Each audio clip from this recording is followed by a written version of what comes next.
Democrats aren't telling you what I know. A tariff is a tax levied by the government.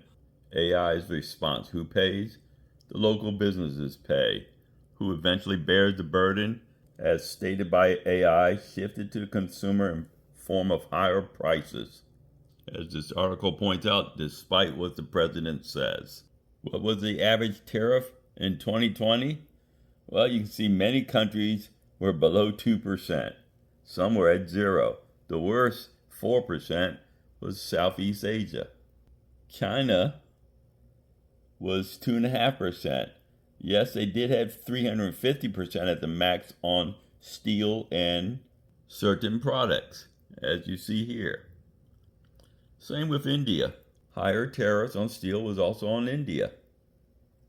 But still, the average tariff was still under 3%, with 350 being the max. So in conclusion, tariffs in 2020 averaged 1.5%, while the maximum rate was 350% on certain items.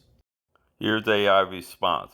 Was huge tariff placed on the world as a distraction to implement a 10% flat tax? AI states there is no evidence, but it did tell you his strategy in 2023-24 that he began floating the idea of 10% universal tariffs. Is a 10% tariff on Americans tax without representation? Yes, in economic terms, tariffs are taxes on imported goods. These costs are passed to consumers via higher prices. Taxation without representation? Congress has delegated broad trade powers to the president. Thus, tariffs are technically lawful and representative, even if not passed through standard tax legislation. So in summary, no concrete evidence of a deliberate bait and switch, but yes, 10% universal tariff would function like a tax hike on American consumers.